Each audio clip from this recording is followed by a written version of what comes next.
سے گزارش کرتے ہیں کہ اس چینل کو آپ ضرور سبسکرائب کریں اور اپنے فرینڈز کے ساتھ ان ویڈیوز کو ضرور شیئر کریں تاکہ اہل بیت کا پیغام زیادہ سے زیادہ جوانوں تک سلامتی کے لیے ایک دفعہ صلوات پیش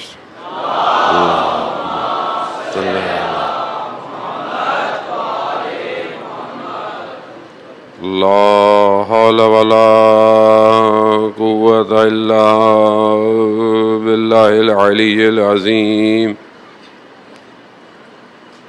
حسبنا اللہ ونعم الوکیل نعم المولا ونعم النصیر اعوذ باللہ من الشیطان الرجیم بسم اللہ الرحمن الرحیم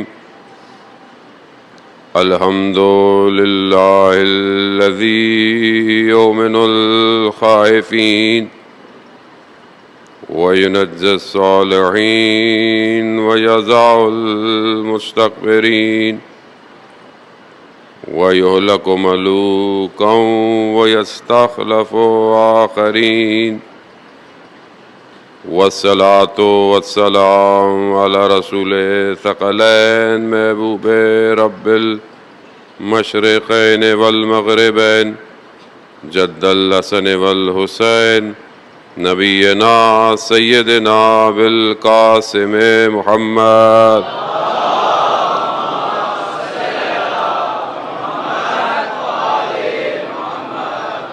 وعلى آلہ الطیبین الطاہرین المعصومین لا سیما بقیت اللہ فی الارضین روحی وارواحنا لتراب مقدم الفدا ولعنت اللہ علی اعدائہم اجمعین بسم اللہ الرحمن الرحیم رب اشرح لی صدری ویسر لی امری واحلل عقدۃ من لسانی یفقہوا قولی اما بعد فقد قال اللہ تبارک و تعالی فی کتاب الحکیم والقرآن المجید وما خلقت الجن والانس الا ليعبدون صلوات بھیجے محمد والے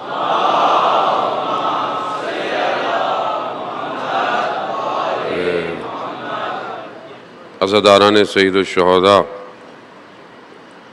شب عاشور ہے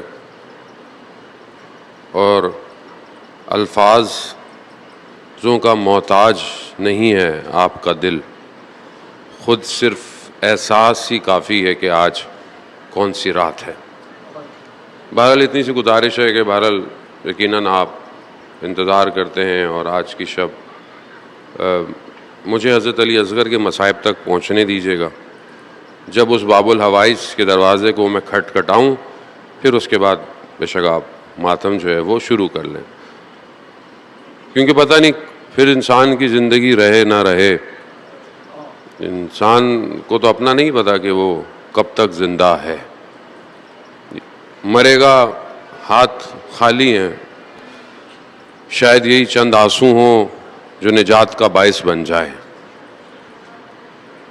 ایک عالم دین، ان کی زندگی میں عادت تھی کہ ہر جمعرات کی رات کربلا، لیکن نکلتے تھے صبح نجف سے اور پیدل جاتے تھے۔ لوگوں نے کہا کہ سواری ہے، سوار بیٹھ جایا کریں۔ کہا اگر میں نے کچھ دیکھا نہ ہوتا تو میں ضرور سوار ہوتا۔ کہا کیا دیکھا؟ کہا کیونکہ میں کافی عرصے سے آ رہا ہوں، میرے پاس ایک عصا ہوتی تھی، اسی میں میں اپنا کچھ تھوڑا سا کھانا اور پانی لے کر چلتا تھا۔ ایک دن شدید گرمی تھی، میں صبح نکلا تو مجھے پیاس کا احساس ہوا۔ میں نے کہا ابھی پانی نہیں پیتا، رستہ لمبا ہے، بعد میں پی لوں گا۔ کہا ایک جگہ جب درمیان میں پہنچا تو اتنی شدید گرمی تھی تو میں نے جیسے ہی اپنا پانی کا وہ برتن نکالا، گرمی کی شدت سے پانی اڑ چکا تھا، بخار ہو گیا، اور حالت میری یہ تھی کہ میرے آنکھوں کے آگے اندھیرا چھا رہا تھا اور میں گر گیا، بے ہوش ہو گیا۔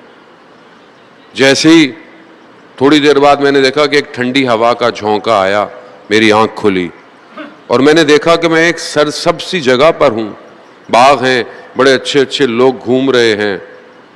تو میں نے ایک شخص سے، جوان سے پوچھا کہ یہ کون سی جگہ ہے، میں نے کبھی کربلا نجف کے راستے میں نہیں دیکھی. کہا ابھی تم بہت پیاسے ہو، یہ پانی پی لو پہلے. کہا جیسے میں نے پانی پیا، میں نے ویسا پانی کبھی پیا نہیں تھا. اس کے بعد اس نے کہا کہ یہ زوار امام حسین کا برزخ ہے، اور جو امام کا زائر ہے اسے اس برزخ میں لایا جاتا ہے. کہا اگر یہ میں نے دیکھا نہ ہوتا تو میں بھی سواریوں پر جاتا. عزیزان محترم، ہم اس ہدف جو نہائی ہدف ہے، احادیث بیان ہوتی ہے کہ الاخلاص و غایت الدین، اخلاص جو ہے وہ دین کی وہ جگہ ہے کہ جہاں آخری مقام ہے. اگر اخلاص ہے تو آپ دین کے اس مقام پہ پہنچ جاتے ہیں. خوب انسان کیسے اپنے آپ کو اس قابل کرے کہ اس کا ہر کام خالص ہو؟ کیوں اخلاص چاہیے؟ کیوں خلوص چاہیے؟ چند دن بہرحال خدا نے ہمیں توفیق دی کہ ہم اپنے آپ کو پاک کریں تاکہ ہمارا امام ہم سے راضی ہو سکے. اب آج کی شب وہ شب ہے کہ جہاں لوگوں نے اپنے آپ کو اس مقام پر پہنچایا کہ امام حسین علیہ السلام نے ان کا انتخاب کر لیا. کئی لوگ تھے، آج کی رات بھی کچھ ایسے لوگ تھے جو اس نیت سے الگ سے اپنے لشکر سے آئے کہ ہم امام حسین علیہ السلام کو قتل کر دیں، مگر انہوں نے جب بچوں کی گریوں کی آواز سنی تو انہوں نے ایک دوسرے سے کہا یہ ہم کیا کرنے جا رہے ہیں، ہم قیامت میں خدا کو کیا دکھائیں گے. امام کے پاس آئے اور امام نے قبول کر لیا، اور دن میں امام سے کچھ گھنٹے امام کے ساتھ امام کی رکاب میں لڑے اور شہدائے کربلا ہو گئے. یہ قرب کہ اللہ کے نزدیک ہوں، یہ ساری محنت اس لیے، یہ ساری چیزیں اس لیے. عزیزان محترم، جب تک انسان 2 رکعت نماز کیوں پڑھتا ہوں؟ قربتاً اللہ، کیوں؟ اللہ کے قریب ہو جاؤں. خود میں کیسے قریب ہوں جبکہ میں باوجود اس کے کہ میں زندگیوں میں مشکلات میں ہوں، آلودہ ہوں، گناہ کے اندر ہوں، میں کیسے قرب حاصل کروں؟ یعنی اللہ کے نزدیک قرب یعنی ایک لذت ہے. کیسے عرفا 3 گھنٹے تہجد کی نمازیں پڑھ رہے ہیں، کیسے کوئی سجدوں میں ہے، کیسے کوئی قرآن پڑھتا ہے تو وہ لذت اسے محسوس ہوتی ہے، زمین اور آسمان اس کے آگے کھل جاتا ہے. میں یہ قربت کو کیسے حاصل کروں؟ وہ قربت کا مزہ کیا ہے؟ وہ لذت، وہ ذائقہ کیا ہے؟ عزیزان محترم، کوئی اور مکتب، کوئی اور جگہ نہیں ہے. 3 سال کی بچی روز عاشورہ اپنے بابا کے بدن پہ نہیں پہنچ پائی.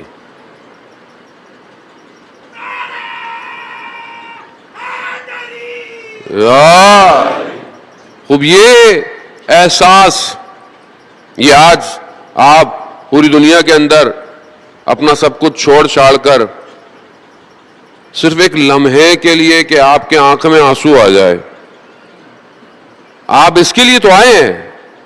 خوب یہ جو لذت، یہ جو عبادت عزاداری اور گریے کی ہے، یہی قدم ہے قربتاً اللہ کا. آج دنیا عزاداری پہ گفتگو کرتی ہے، آج دنیا پتہ نہیں کیا کیا ہے. بہرحال دنیا کو بولنے دیا کریں، جب تک وہ خود وادی حسین میں نہیں آئے گا اسے محسوس نہیں ہوگا درد کہتے کسے، مشکل کہتے کسے. امام حسین علیہ السلام نے جو رات شب عاشور اپنے اصحاب کو بلا کر اور ان سے گفتگو کی اور انہیں کہا کہ انہیں مجھ سے مشکل ہے، آپ جا سکتے ہیں، آپ جائیں، مگر آپ کے سامنے ہے. 3 دفعہ شمع بجھائی گئی اور اس کے بعد پھر روشن. کوئی نہیں گیا، تاریخ نہیں لکھی کہ کسی نے امام کو چھوڑ کے گیا ہو. حضرت عقیل کے بھائی کھڑے ہو گئے کہ مولا 70 دفعہ مارا جائے، 70 دفعہ زندہ کیا جائے، ہم آپ کو چھوڑ کے نہیں جا سکتے. خوب یہ اس مقام پر کیسے آ سکتا ہے کہ جب تک اسے وہ لذت نہ چکھائی جائے. امام نے جب یہ سب دیکھ لیا کہ اب یہ مجھے چھوڑ کر نہیں جائیں گے، اب انہوں نے کسی نے کہیں نہیں جانا، کیونکہ حیات اور ممات امام تھا، امام کے گرد گھوم رہے تھے.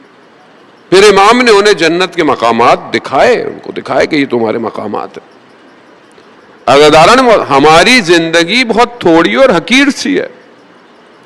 امام جب آتا ہے امت کو بنانے، امت کو جمع کرنے، تو صرف اس کا ہدف یہ ظاہری دنیا نہیں ہے کہ ہم بعض کا سوچیں کہ ہمیں ظاہری دنیا میں کیا مل رہا ہے، کیا ملے گا. لیکن جو امام کو پہچان جاتا ہے وہ امام سے مانگنے نہیں آتا، امام کو دینے آتا ہے.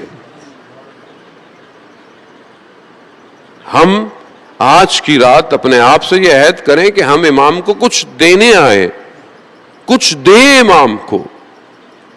اور ہمارے وقت کا امام اصل وارث ہے عزاداری کا. استاد علی بیان کرتے ہیں کہ کچھ علماؤں نے ایسے عمل بتائے کہ اگر کوئی انجام دے تو وہ روز عاشورہ کو دیکھ سکتا ہے کہ کیا ہوا، لیکن صرف ان چند ساعتوں کے علاوہ، چند گھنٹوں کے علاوہ.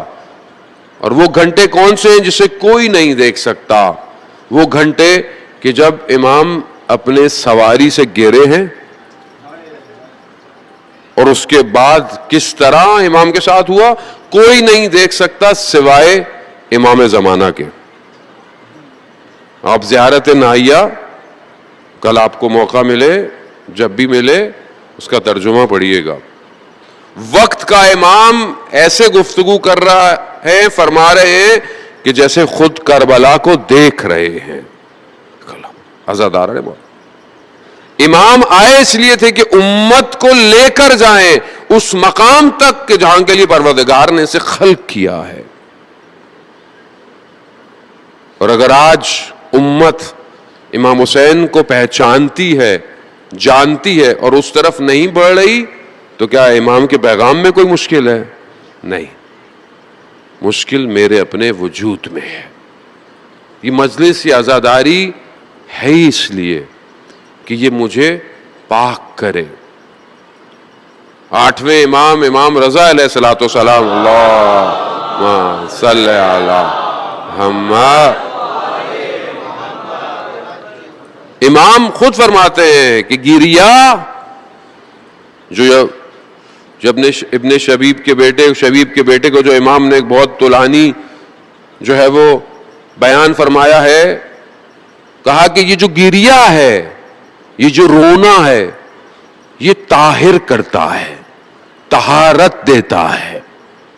اور وہ جس کی آج آنکھ گریا کنا ہوگی، قیامت والے دن اس کی آنکھ گریا کنا نہیں ہوگی. اور امام حسین علیہ السلام کو رونے کے لیے آج کی شب عزاداران موت، میں نے پہلے بھی عرض کیا، آج بھی عرض کیا، انسان اپنے کو کتنا روتا ہے، 1 سال 2 سال 5 سال. یہ بزرگ ہمارے سامنے بیٹھے ہوئے ہیں، بال سفید، داڑھی سفید ہو گئی، بچپن سے رو رہے ہیں مگر آنسو ختم نہیں ہو رہے. آج بھی کربلا لے جائیں یہ غش کھا کے گر جائیں گے امام حسین کے لیے. یہ کیا چیز ہے جو وجود سے پھوٹ رہی ہے، رکتی نہیں ہے؟ یہ امام حسین علیہ السلام کا غم ہے. امام حسین کس طرح روز عاشور مقاتل بیان کرتی ہیں کہ امام کئی مقام پر آ کر رکے ہیں. ان کے وجود میں طاقت نہیں تھی کہ یہ امام کو کچھ کہتے یا کرتے. امام حیدر کرار کے فرزند تھے، لیکن ایک ایک داغ امام کے سینے پر جمع ہوتا گیا. علی اکبر کا داغ سینے پر لگا،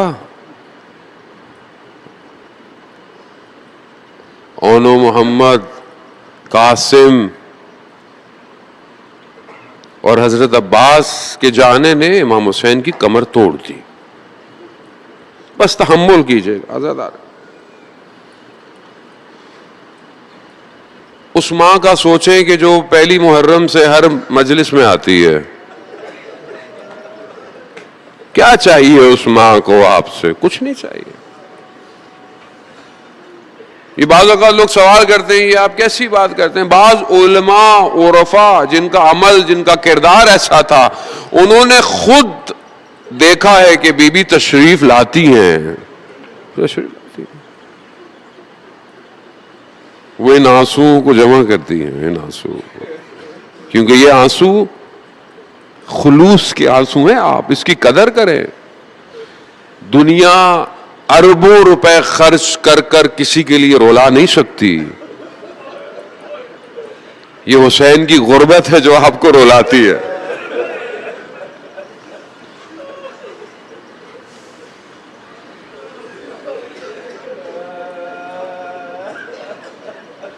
وجود خالی ہے اندر سے.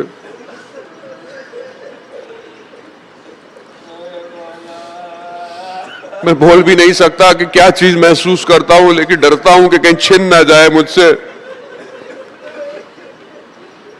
عزاداران محترم، غم ایسا ہے کہ اگر دل پہ بیٹھ جائے تو اٹھ نہیں سکتا آدمی.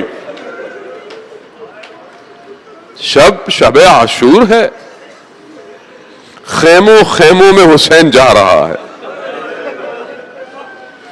اصحاب اپنے خیموں میں،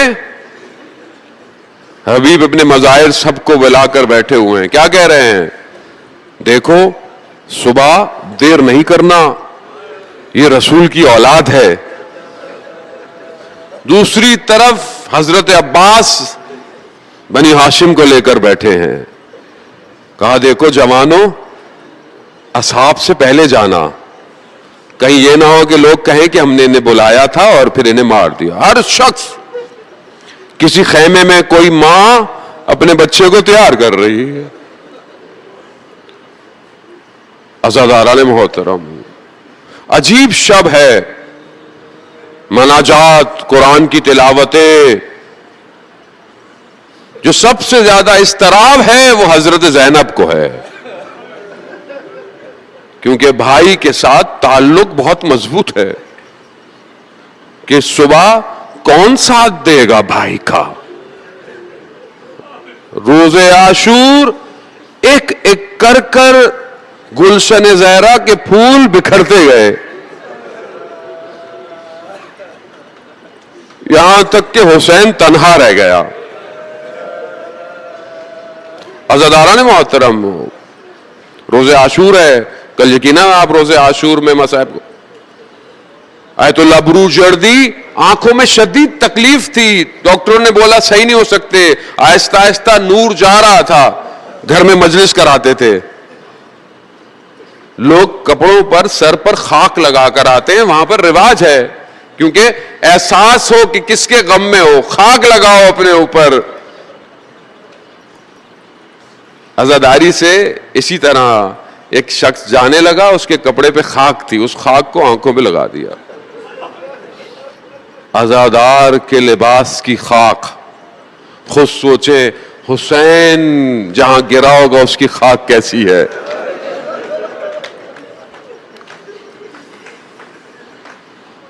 وہ اس حالت میں چلیں پھریں. روز عاشور نہیں پتا میرا مولا بین الحرمین کی جگہ پر کہاں تھک ہار کے بیٹھا ہوگا، کس طرح دائیں کس طرح بائیں دیکھتا ہوگا. علی اکبر، علی اصغر. چند بدن ایسے ہیں عزاداران محترم، مصائب بات کے ہیں لیکن شاید پھر فرصت نہ ملے. چند بدن ایسے ہیں کہ جن کے بدنوں پر 2 دفعہ گھوڑے دوڑے ہیں. چند بدن. ایک حضرت قاسم کا بدن ہے کہ جب گرا تو دشمن کے گھوڑوں نے دوڑ کر دائیں پسلیاں بائیں بائیں پسلیاں دائیں کر دی.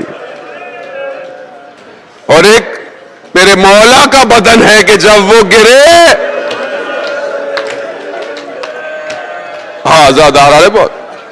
وہ ماں کس طرح اپنے بیٹے کے بدن پر ہے. وقت کے کے امام زیارت نائیہ میں کہتے ہیں کہ جب میرے جد گرے حالت ایسی ہے کہ جب بدن ہل نہیں سکتا تو کانوں سے خیموں کو دیکھ رہے ہیں. ہاں خدا آپ کے بچوں کی سلامتی رکھے. یہ علی اصغر کے صدقے میں جو بچے ہیں کبھی تصور کریں کہ خدا آپ کو اولاد دے, سب کو دے, اور اسے وقت کے امام کے ہاتھ میں دے تو پتہ چلے باب الحوائج کسے کہتے ہیں. شب عاشور ساری مائیں اپنے جوانوں کو, اپنے بچوں کو تیار نہیں پتا حضرت رباب کس طرح جھولے کو نگاہ کرتی ہوں. شاید سوچتی ہوں کاش میرا بیٹا بھی بڑا ہوتا. کہوں گا بی بی رباب آپ کو علم ہوگا, ارے یہ اتنا بڑا شہید ہو جائے گا کہ کوئی اس کا مقابلہ نہ کر پائے گا. روز عاشور جب امام تھک ہار کر اپنی دشت کربلا پر دیکھا, دائیں دیکھا بائیں دیکھا, اینا اینا مسلم مسلم کہا ہو, حبیب کہا ہو, ہانی ابن عروہ کہا ہو, اور اس وقت امام نے کہا ہے کوئی میری مدد کرنے والا. حل من ناصر, غربت سید الشہداء. خیمے میں کوہرام مچ گیا. امام خیموں کی طرف آئے, کہا میں نے نہیں کہا تھا ابھی تھوڑا صبر کیجئے گا. کہا جب سے آپ نے غربت کا اعلان کیا ہے یہ بچہ کسی دامن میں چین نہیں پاتا. امام نے کہا اسے مجھے دے دے. جیسے ہی علی اصغر کو اپنے آغوش میں لیا علی اصغر خاموش ہو گئے. علی اصغر بھی جانتے ہیں یہ میری آخری آغوش ہے. بس عزاداران محترم یہ اس امید کہ علی اصغر جا رہا ہے. بس ایک تصور ہے, آپ کا چھوٹا بچہ بیمار ہو جائے, مریض ہو جائے, رات کی تاریکی ہو, بے چینی ہو, سکون نہ پاتا ہو, اور آپ کو اس کو ڈاکٹر پہ لے کے جانا پڑ جائے. شوہر آپ کا کہے کہ دیکھو وہاں پر نہ محرم ہے نہ مرد ہے, میں خود بچے کو لے کے جاتا ہوں. اس ماں کے سینے کلیجے سے پوچھے کہ جب تک وہ بچہ آئے گا نہیں ماں تڑپے گی کیسے. بچے کو لیا, پانی پلانے لے کے جاتا ہوں. اب اس ماں سے کون پوچھے جو ساری زندگی سائے میں نہ بیٹھی. علی اصغر گئے, امام اونچائی پر چڑھے, بس بس چڑھے. اس کے بعد امام نے کہا ارے اشقیاء کی قوم, اگر تمہیں مجھ پہ یقین نہیں تو اسے پانی پلا دو. ارے ہرملا کا تیر آیا, علی اصغر کی پیاس بجھ گئی. علی اصغر امام کے ہاتھوں میں پلٹ گئے کہ میرے بابا میری نگاہوں کو نہ دیکھے. ہاں یہ چھوٹا سا بچہ اتنا بھاری ہو گیا. انا للہ. ایک قدم چڑھا, ایک قدم اٹھا. خیموں میں اگر جاتے رباب بھر جاتی, مگر خیموں کے پیچھے ایک ننھی سی قبر بنائی, دبنایا علی اصغر کو. عزادارہ کوئی اس ماں سے پوچھے جب شام غریبہ ایک بدن نظر نہیں آیا, انہوں نے نیزے لیے, ایک نیزے میں رباب کی کمائی